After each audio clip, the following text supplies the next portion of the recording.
Well, today we have the opportunity to hear from Chancellor Charles Vance. He's the 4th Chancellor at Iupui and very shortly will complete 10 years of service here at Iupui. During his 10 years, he's been very involved in making certain that Iupui is kind of an economic engine for the city of Indianapolis.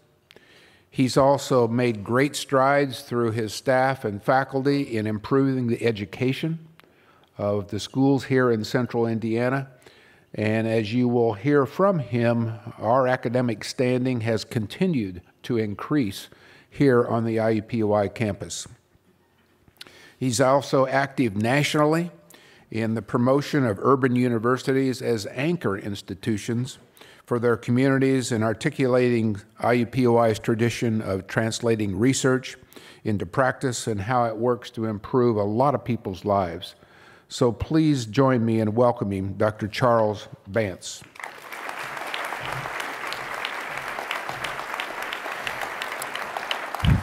Thank you so much, Phil. I want to thank all of you for being here.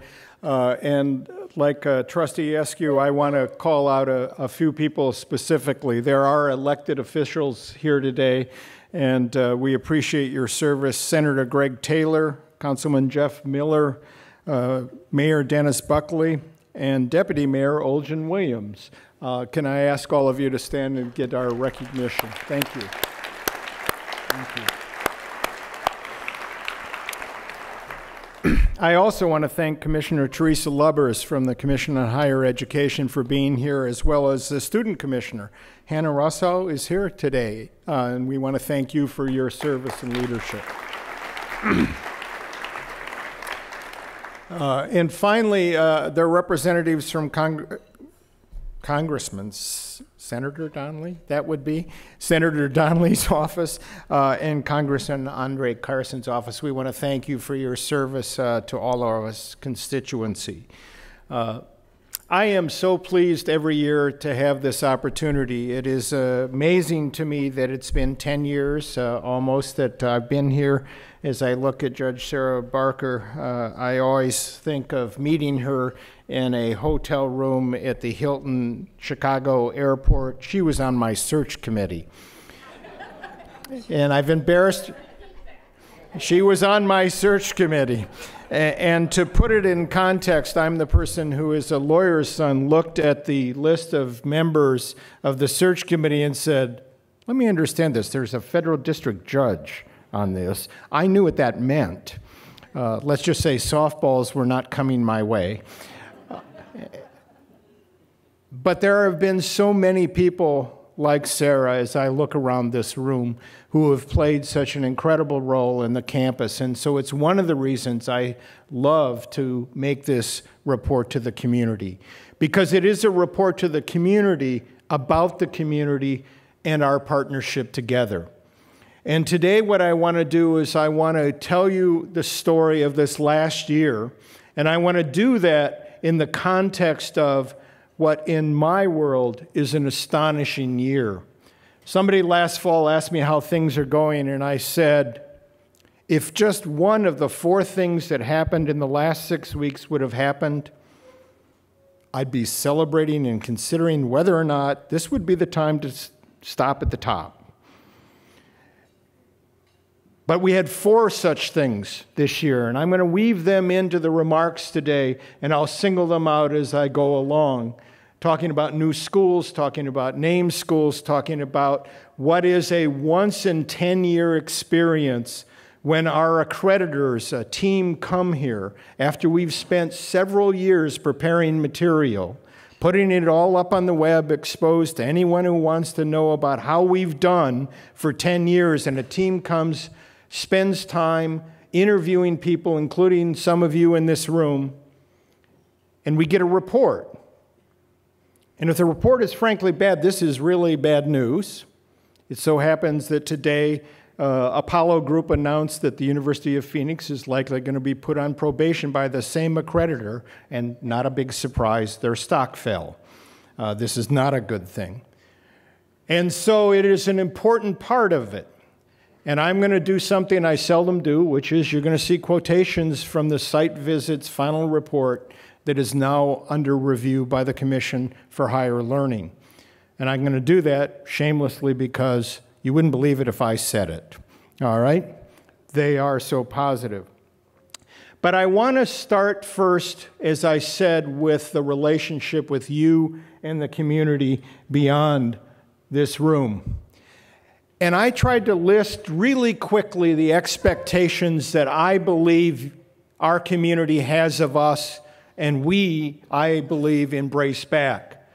We do believe that our community wants us to help build Indiana's workforce, to be a key part of Indiana's economy growing, to be centrally focused on student success, to make a significant effort in research and then translate that research into practice, to making a difference in the lives of patients, in museum goers, in individuals in every place, every walk, every experience in our community.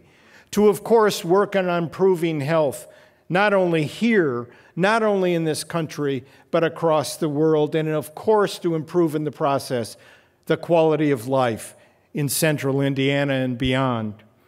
And we need to do all of that while we're being good stewards of our resources and of our place, making this place a better place than we found it, changing it in a way that it is a true gift to the next generation. Those are all things I believe our community expects of us, and frankly, I've got some evidence of that. As I look out at Commissioner Lubbers and Ray's, the strategic plan of the Higher Education Commission, reaching higher, achieving more, this is about those expectations. Probably not everyone exactly the way I said it, but the expectation of colleges and universities in this state is that we do build workforce, that we do help the economy, that we do support student success. And so it is in our community. And I want you to know we embrace that responsibility. 7 years ago, we wrote this long mission statement. I will not give you a test on it. I'm not going to read it to you. But I want you to know it is sort of the mirror image of what I believe our community asks of us. We are responsible for the economic, cultural, and educational development of Central Indiana and beyond. We say that. That's our mission. And I'm emphasizing that we create degree programs to match that. We enhance the numbers in those. We make students more successful in those. We work in this way, and I emphasize that because remember that accreditation review we had? 10 years. They come in, and the first thing they ask is, what's your mission? And are you achieving it? Now, that's a pretty daunting question over a 10-year period. So, as I said, I'm going to show you what they said. And over on the side it says, the stability of the mission statement has served as a consistent beacon as guiding the activities of this campus. And that as a result of that, we have been more successful. We have stuck to this as a mission. Some of you have heard me speak numerous times and are really, really familiar with me emphasizing the doubling goals. Double the baccalaureate degrees granted in a decade, double the research funding, double our civic engagement, double our commitment to diversity, all within that mission statement. The accreditors saw that, and in fact saw that it led you, our community, to support us through philanthropy. So the theme I want to carry out here is, how has this commitment led to philanthropy, which then supports us in achieving enormous gains in this last year alone? Didn't all happen in a year, but it culminated in this year. And so on the right side of the screen, you see the 4 themes of the Impact Campaign. This is our $1.25 billion campaign that we have, yes, 4 months and 2 days left. And we are not done. And Dee Matai, the vice president of the foundation, is over there saying, keep going, Vance. All of us need to keep going right to the deadline because these 4 themes are so central to what we do. We need to support extraordinary student success. We need to excel as a Center for Health and Life Science because this is Indiana's academic health sciences campus. It is. We have to thrive as an urban research campus because we owe it to this community. And we owe the responsibility of civic engagement as part of that partnership. So what I'm going to do is go through these 4 themes and tell you the story of this last 12 months. This is the statement from our accreditors about student success. I did not write it. Iupui has made a concerted effort in the past 10 years to improve the learning environment at the campus with noteworthy results. We are seen as a leader and an innovator in general education nationally. That's the hard work, by the way, in education, is general education. And we're seen as a leader. We've shaped, literally, what the dialogue is nationally. Preceded me, back into the 90s, the commitment of the faculty has done that. We have changed our degree programs. We've added degree programs. We've enhanced the way we deliver degree programs. We created University College. We've improved our first-year experience, thematic learning communities. But in this last year, I'm going to focus on 2 physical things that we are doing to continue that growth of student success. And the first one is the University Place Conference Center and Hotel closure. This is one of the signatures of our campus. It's one of the pride points of our campus. It was built in the 80s for the Pan American Games, and we just closed it November 30th. And we did that because it would help student success. We have been struggling to grow our number of students living on campus. When I came here, there were 200 living on campus in Ball Residence Hall, which was built about the time Sandra's mother was born. Okay? And then we added the apartments and added 800 more beds, and we're up to about 1,100 beds. And we have so much demand, we have people across the river in Park Place, 250 the last several years. And we were trying to say, how can we get housing beds? And the answer was, we closed the hotel. And so, next fall, University Tower, as it's now known, the tower part, the hotel part, will have 560 students in rooms that look like on the right side of the screen. Very hip bunk beds, I call them, with desk underneath.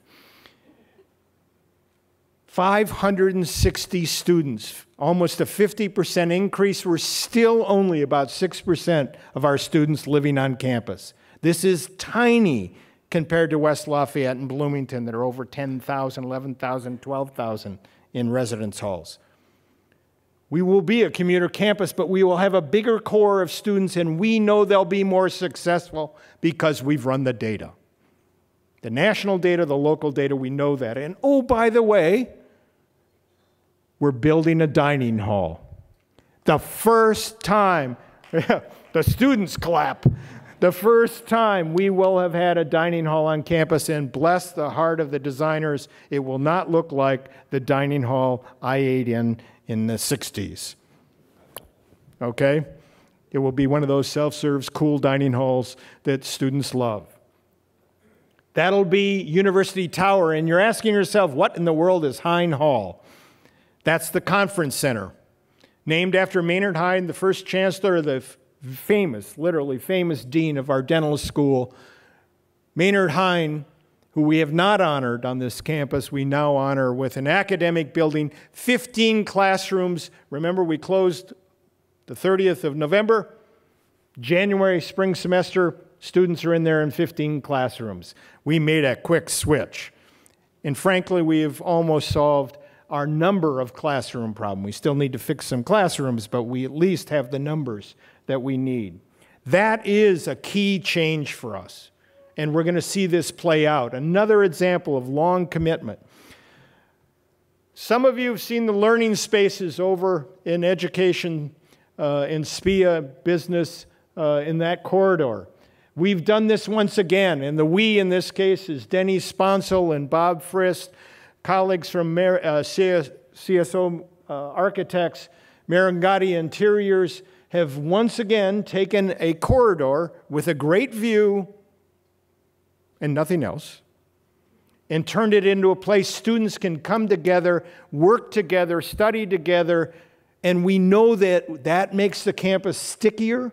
When you make it stickier, they're more successful. We've had donors. Elaine Beadle's firm made contributions. Herf Jones made contributions. Indiana Members Credit Union, the library, community board, the work people who were involved, amazing. If you want to see really cool glass work, go see that. 4th floor, library, downtown view, best view of downtown on campus. And our students have it. That's for them. That kind of transformation is critical. Now, I can't end talking about student success without bragging about our doubling goal. We haven't succeeded. We're not at 100% increase in goal, in the number of bachelor's degrees. We've gone from 2,200 to 3,633, 64% increase. So there are people out there, 1,400 of them more than 10 years ago, with bachelor's degrees because we made a commitment to graduate more students. And as you look at the report as you leave, the performance report, one I want to call out to you is on page 12, as I remember, a wonderful story about Renee Wright, one of our NINA scholars who finished her bachelor's degrees, one of those new students who graduated last year, legally blind her whole life, finished her bachelor's degrees, is on to a master's in social work, has this career opportunity because of a commitment of a donor, the Nina Mason Pulliam Trust, and great staff, great work for years to support an enormously high-risk individual, someone who is legally blind, to get a college degree and now go on to graduate school. What a story. And we have 3,633 of those stories last year.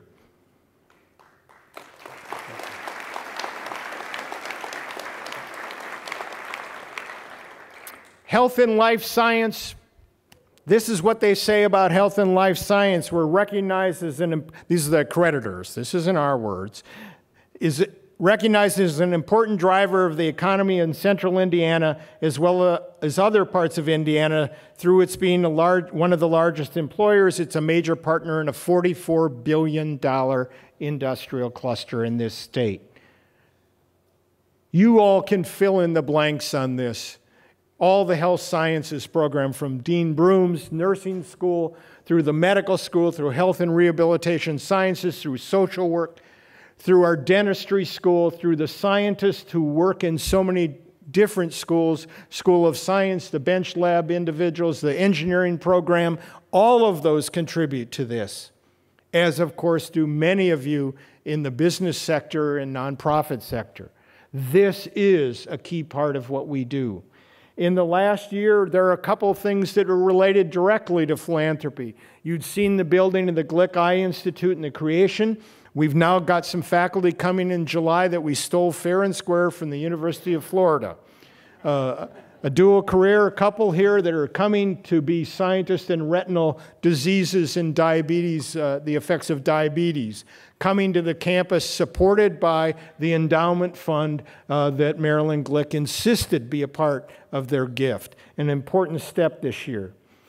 One of the great celebrations for us this year, one of those four things that I say I celebrate, is the creation of the Richard M. Fairbanks School of Public Health. And right here in front from the foundation, Betsy Bykoff and Ellen Quigley are here.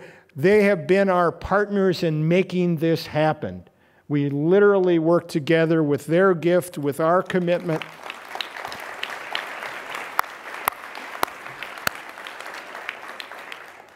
And if it would have happened, it would have happened 10 or 20 years out without their support. This was a key turning point. Indiana not only has bad indicators in education, we have it in health. And we need more public health work. And our campus is positioned to do that because we are a collaborative, multidisciplinary campus. And that's a key part of this. We've got a founding dean who's been selected, Paul Halverson, currently a commissioner of health in another state, has worked at the Center for Disease Control, worked on campuses, is ready to come here and is extraordinarily enthusiastic about the opportunity of launching this school going forward. This is a step that I dreamed of from the first time I talked to Craig Brader 10 years ago and said, why is it we don't have a school of public health? It has taken literally hundreds of people over these years to build this, and we will make a difference going forward in the future. That's a perfect transition to our focus on urban research because public health is so much a part of urban research. But our accreditors saw so clearly that we have a commitment to addressing needs through research in our community. Applied research and seeking support for it. And I'm impressed that they actually got the idea that all of our schools do this. Occasionally people say, well, that's only the public health school, or that's only the medical school, or certainly the nursing school, or maybe the engineering school. But they got the point that it's all of our schools. And how do I demonstrate that to you? The example I have is Herron School of Fine Art and Design. We have an art school that is focused on doing their work in the community. The Basile Center for Art and Public Life, supported by Frank and Katrina Basile, is a key example of that. The new facility up Indiana Avenue that many of you probably haven't driven up over Fall Creek and seen the new Sid and Lois Eskenazi Fine Arts Center, which holds the Sculpture Center and now has painting facilities and has a beautiful gallery there in the front and that you see there on Indiana Avenue. All of that is perfectly positioned for doing public art. Big sculptures take big space. The galleries have to be that way. The paintings have to be that way. And our students do this as part of their degree requirements. And so our art school takes their work out into the community. And sitting down front here, Steve Russell from Celadon Trucking, bless your heart. He has been one of the patrons of our students and their art for his facility at Celadon. That kind of commitment has made this work. It's part of the RISE initiative that you've heard about before, research, international service, and experiential learning, in the scholarship program we now have with that in this campaign. Herron has been astonishingly successful in getting 13 scholarships just in Herron to support their students in this kind of work. And in addition to that, as I'll talk about right now, Philanthropic Studies School of Philanthropy has gotten 15 RISE scholarships. This is another perfect example of how our commitment to urban research, to our community, is across the campus. Philanthropic Studies was one of the great ideas of my predecessors. There are only a few cities in America that made sense to start it.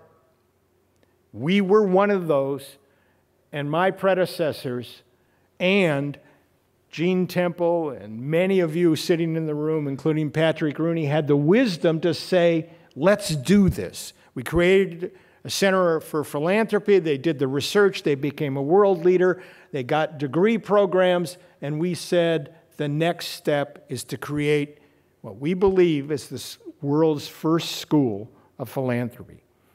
And we've done that.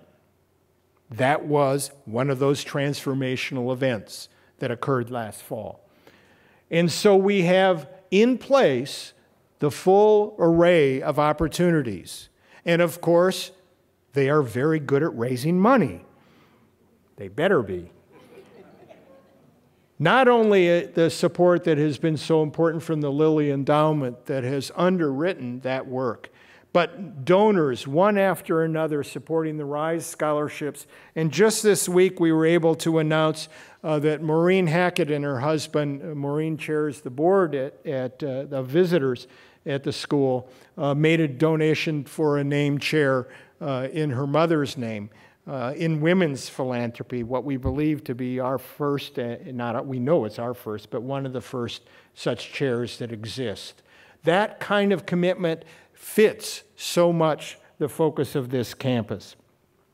That, of course, is a perfect transition into civic engagement.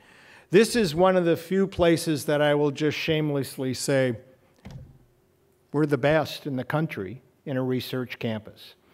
And I say that all the time because the President of the United States, through the National Corporation for Community Service, picked us first as a research campus to be recognized about 6 years ago. We've been on the honor roll 5 times since, and we were a finalist last year for the award again. This is a signature of the campus, and it should be, given our focus on translating research into practice, on commitment to our community.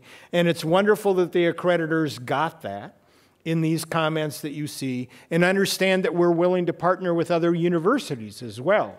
Butler University, for example, is one example I'll give you in a minute. Here's a great example of how we stitch together many of the themes we talk about. Student success, civic engagement, urban research come together in the Near East Side Legacy Project. All of you know that that comes from the Super Bowl, the incredible work on the East Side, the creation of the center on the East Side, and of course, one of the pieces was try to create wellness in that neighborhood, in that facility. But who's going to do it? And so they reached out to our Physical Education and Tourism Management School. That's Jay Gladden, the dean of that school. And so our students are over in the East Side as part of their work doing outreach and essentially being the trainers and the guides to the wellness program in the East Side Legacy Project. This has been supported by some resources that came from J.P. Morgan Chase through the Solution Center that operates to help us reach out to the community. That kind of partnership. The other one that you might not be able to read the sign at the top there on the left, that's the one-stop student outreach clinic that our MD students, dental students, law students from McKinney, and social work students run a free clinic on the East Side on Saturdays. They do this as a volunteer effort and make it available. What a perfect example of civic engagement, student success, urban research, reaching out and sharing that experience out there on the East Side. These examples have all come to pass in this last year.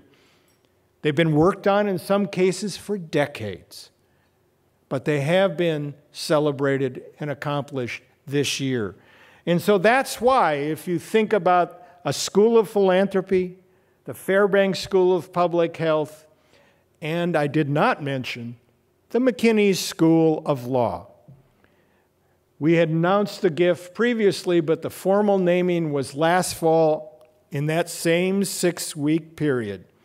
So once again, I got to see Bob McKinney as the happiest man I've ever seen, and his children, and this time all of them, with the family coming from Egypt, all there celebrating a gift that has transformed our law school into the McKinney School of Law.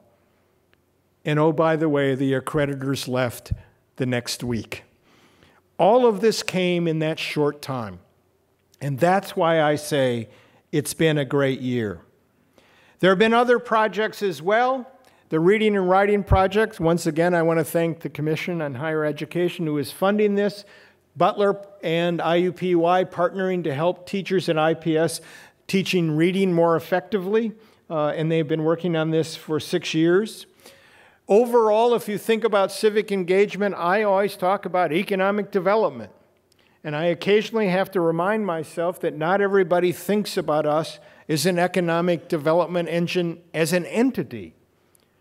Sometimes people will say, yeah, you've got those graduates, those 3,600 bachelor's graduates and several thousand professional graduates, by the way, also finished. Obviously, we provide the professions in this state. Half the lawyers are graduates of the McKinney School of Law. 85% of the dentists are graduates of the Indiana University Dental School. Half the physicians were either residents or undergraduates, MD students. Oh, and by the way, we can do the same thing in nursing, we can do the same thing in education and in social work. That is the professional contribution. People know we do that, but do you think about the fact that our payroll is nearly $300 million? And that payroll is not provided primarily by the state of Indiana. I'll point that out in a moment. It is, in fact, an important contribution economically. We are major purchasers.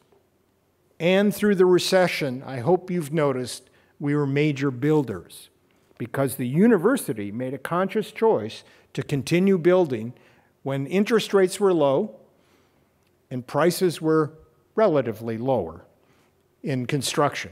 So right now, we will finish the neuroscience building in the next year, up on 16th Street, right across from the emergency room at Methodist, $45 million. The Science and Engineering Lab building on this campus, the first facility for engineering in the School of Science in 20 years, is a $25 million building that will be finished this fall. And oh, by the way, we finished a parking garage, as well as the Eskenazi Fine Arts Center. I get applause usually for parking garages. So if you think about the economic engine, I do believe it's fair to say we are vital to the future of Central Indiana. And once again, we take that as a responsibility to be good partners. But we can't do this without you. That's the theme this year. We couldn't have had a School of Philanthropic Studies without a series of support over decades. We could not have gotten this School of Public Health done without the Fairbanks Foundation. We literally couldn't get the 5 chairs and $16 million worth of scholarship money without Bob McKinney's support. It was not conceivable. This makes a difference, but so does a RISE scholarship. So does a gift, an annual gift to support a program in your own school or department. You can see the red line. The trend on this one is going, the red bars are going up. That's the dollars. The thing that's going down is the number of donors, which makes me a little nervous. It has been the recession, but the dollars have been going up. But this is important to put in context. Philanthropy has been going up, and the state's support of our total budget, which is $1.2 billion, is 17%. So it's an important 17%. You can be assured, I believe, $211 million is real money that matters. It's very important to us, but it is not sufficient. We depend on you, and that has been critical to the success of this past year. Which is why I wanted to end at this point by celebrating what, once again, the community has done. You have asked us to step up, to support the state, to support the economy, to support student success, to make a difference in the health and life and quality of life in this state. And you have also helped us do it. So we owe you a great debt of thanks, and this is what I want to end by saying to you is thank you for making us a much better place this year than we were before. Thank you very much.